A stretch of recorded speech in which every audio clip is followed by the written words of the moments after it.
This is James Page with INCA TV. I'm with Lee Spicer from Acome. He's key account manager for the UK, and he's come from talking on a panel which we're going to discuss with him in a moment. But thanks for taking the time to talk to us. Wanted to ask a little bit, first of all, we're at INCA's 2022 conference. You guys have been members of them for quite some time, but what makes you stand out? What's different about you guys? Yeah, so we've been members of INCA for quite a few years now. We're in St George's Hall here in Liverpool today. It's a fantastic venue. It's a beautiful venue, really.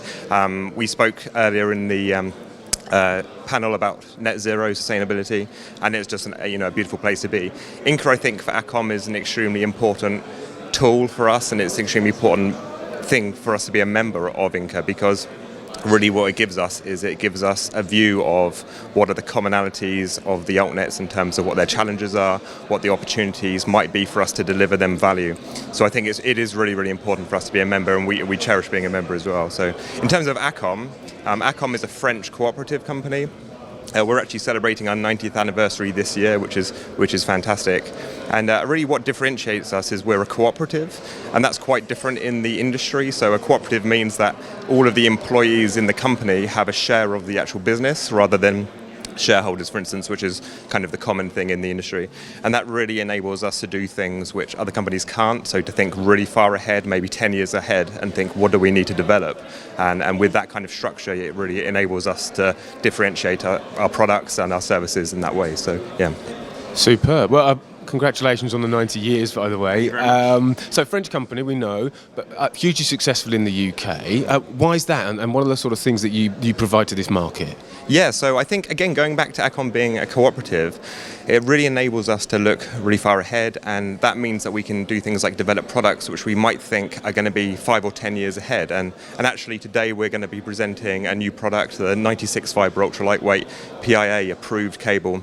And that's just an example of the kind of product that we can develop quite quickly within a company like Acome, and we can get it to a point where the capacity is really available for our customers.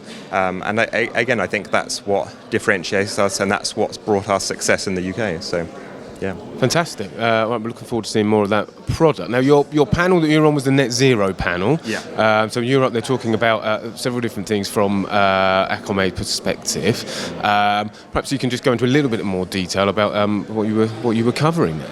Yeah, exactly. So yeah, the panel was about net zero. So really, net zero and these sustainability targets is common language in the industry at the moment, and everyone wants to achieve those kind of goals. And so going back to the product that we're showcasing today, the 96 fibre PIA ultra lightweight cable, that provides a 30% reduction in CO2 greenhouse gases, essentially, in comparison to alternative products for that kind of application. So again, the technology is really, really important, and that's what Acome kind of brings to the table. Now, on the sustainability panel itself, I think it was really important to kind of describe the kind of things which are important to altnets in achieving those kind of goals.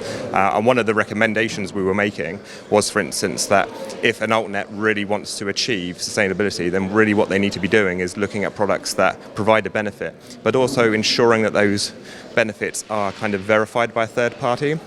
And also, if they want to work with businesses that are also sustainable at the same time, they really need to ensure that the sustainability targets of those businesses that they're dealing with, their suppliers and so on, are also kind of verified by a third party. So those were the kind of recommendations we were kind of making. Obviously, that it was really kind of saying, if you're out there as an altnet and you want to make a decision about sustainability, then these are the recommendations which we as a provider would make to help you, to enable you to do that for yourself, really. Okay, really interesting. Let's hope they do take that on board. Do you think they are? Do you think altnets are thinking about sustainability enough with everything else they've got going on? Yeah, exactly. 100% they are.